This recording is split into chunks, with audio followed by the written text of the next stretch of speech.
তো যাক, এই যে অনেক বাইকার দেখা যায় হাইটে আসতেছে ব্যাগ ট্যাগ নিয়ে, ওনাদের বাইক নাকি প্রবলেম হয়ে আছে। এই যে বাইকের নাকি বিয়ারিং টিয়ারিং ভাঙছে, এই যে আরও আছে এই জায়গায়। তো অনেকেই বাইক রাইখা হাইটে যাইতেছে।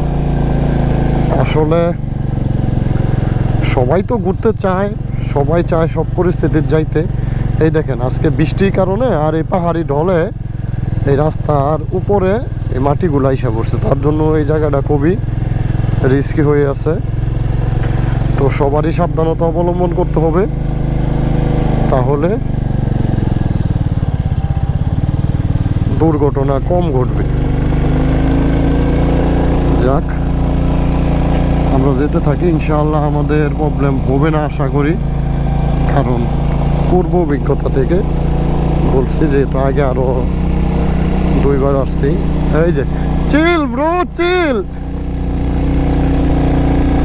তিতাস আগে যাচ্ছে আর আমি আর কি বলে জিং দাদা আমরা পিছন পিছন আছি, চলছে আমাদের।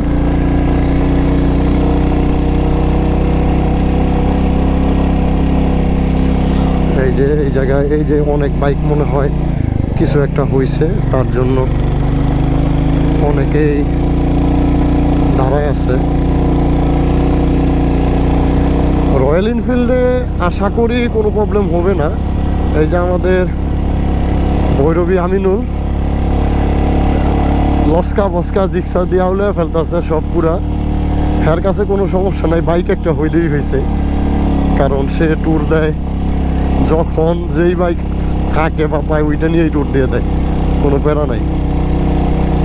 তো যাক, সবচেয়ে এইসব জায়গায় সবচেয়ে বড় ব্যাপার হলো লাক, আর হচ্ছে বাইকারের স্কিল। বাইকারের যদি স্কিল ভালো থাকে কোনো বাইকেই প্রবলেম হবে না আপনার, আপনি যে কোনো বাইক নিয়ে আপনি যাইতে পারবেন, এই হইল অবস্থা। তো যেতে থাকি, দেখা যাক। কেউ কারণ পারমিশন দেওয়ার পরে থেকে অনেক অনেক পর্যটক বাইকাররা যায় গাড়ি জিপ এবং এই মোটরসাইকেল দিয়ে, তার জন্য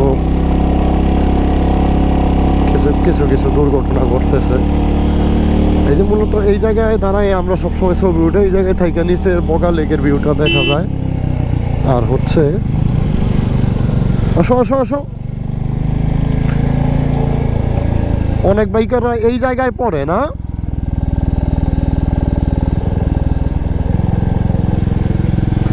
পড়ার মতোই একটা জায়গা।